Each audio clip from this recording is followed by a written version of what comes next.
If you are watching this, congratulations. You've made the fantasy football playoffs. It is week 14. We are getting you ready to chase down that championship on the Radio.com Sports Fantasy Football Show.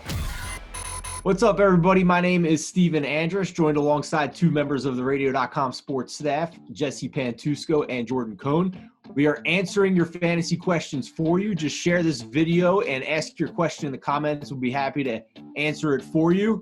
But our first segment, as always, pick them up. Waiver wire options for week 14. And I will begin with a running back because there's not many out there available in week 14, but we had another injury to Frank Gore of the New York Jets. That has led to the emergence of running back Ty Johnson. And when you talk about 2020, another fourth string running back emerging into the fantasy spotlight.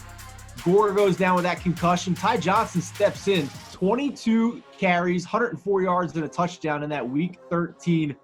Devastating, maybe not the Jets fans, but last second loss to the Raiders. Week 14 at Seattle, who just gave up 135 yards to Wayne Gallman.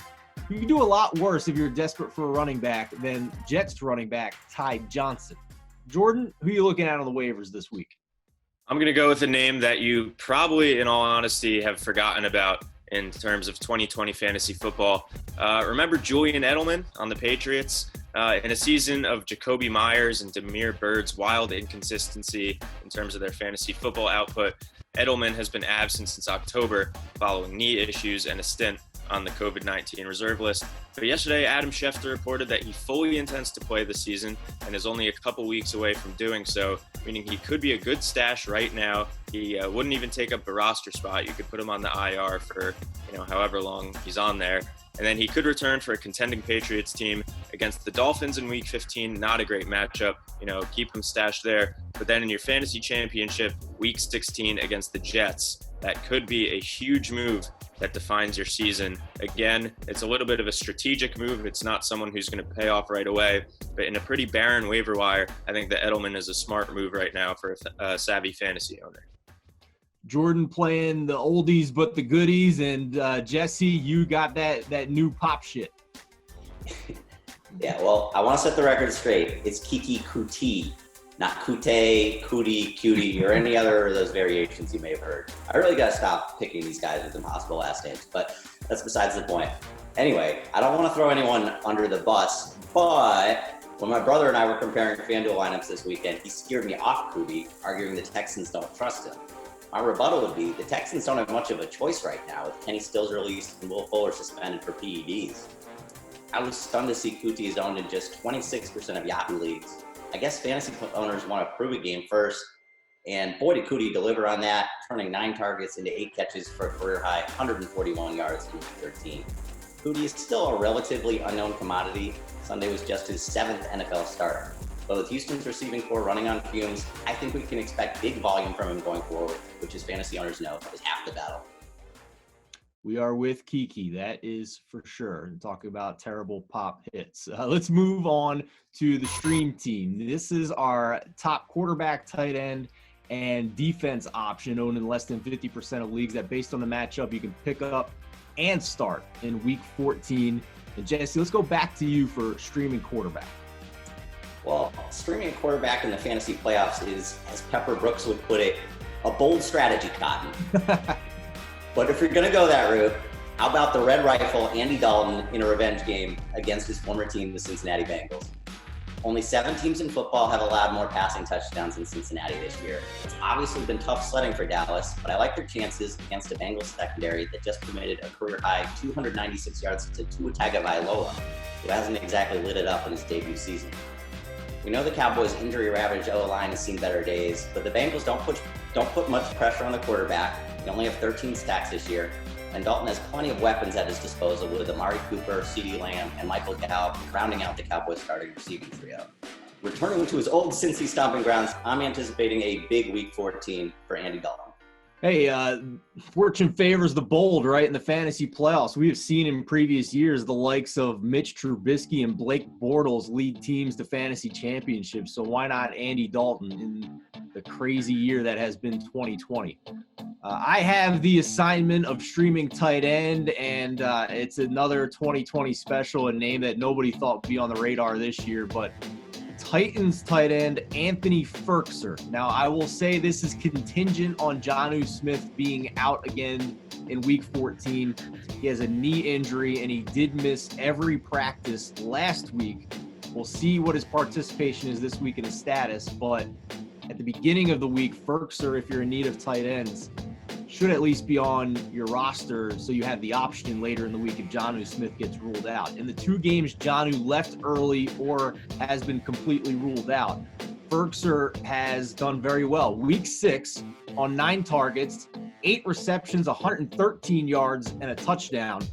Week 13, 7 targets, 5 receptions, 51 receiving yards. At the tight end position, we'll take that all day. So keep an eye on Firkser. Keep an eye on Jonnu Smith's status for Week 14.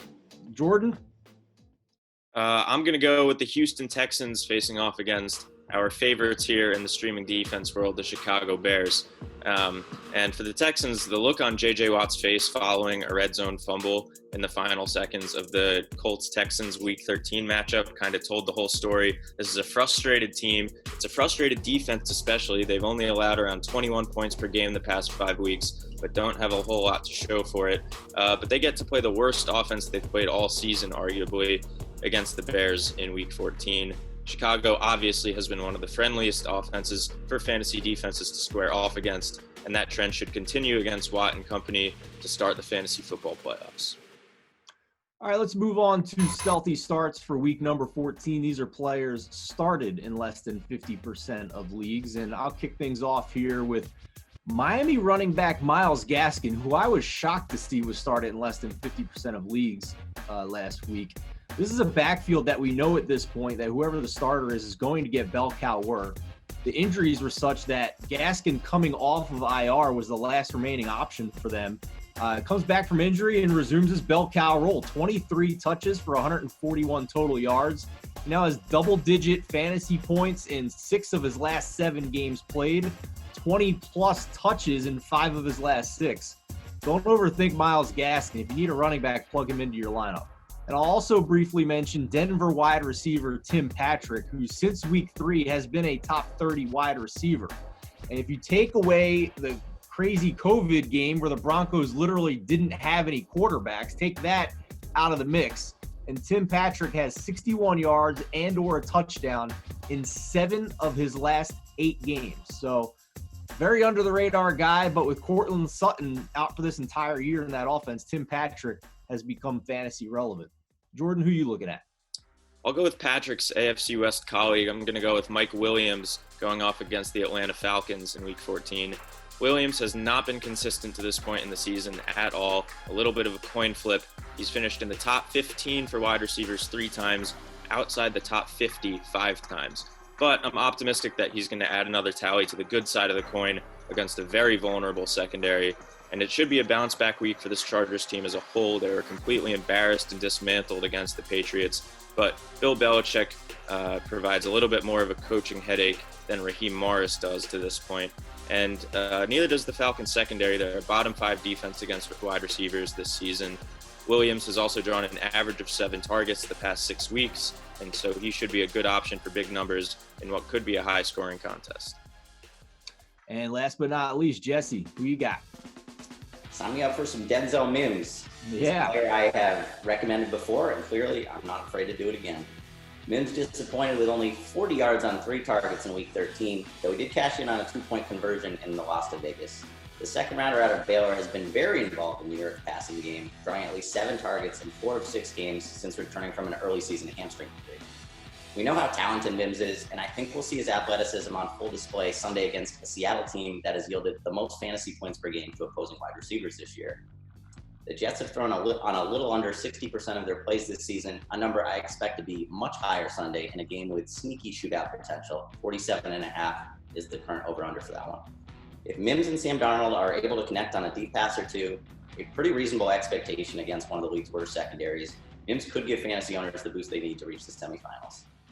Yeah, and as bad as the Jets have been, I mean, they're 0-12, but, the offense has at least shown a little bit some signs of life here. 3 of the last 4 games, they've scored at least 27 points. So it's been Greg Williams and that terrible defense that has been awful for them. And before we close up shop, I just want to mention one more thing that could really help fantasy owners. If you have an extra bench spot and George Kittle has been dropped in your league, keep him on your bench just in the outside chance that he does come back. There's some rumors swirling around that he's trying to get back for the end of the season. If the Niners stay in the playoff hunt, maybe he comes back, maybe he doesn't, but you're going to be happy if he does and he's on your fantasy bench. That's going to do it for this week's episode of the Radio.com Sports Fantasy Football Show. As always, if you have any questions, be sure to like, share, and comment. We'll be happy to answer those for you. But for Jesse Pantusco and Jordan Cohn, I'm Steven Andress. Good luck in week number 14.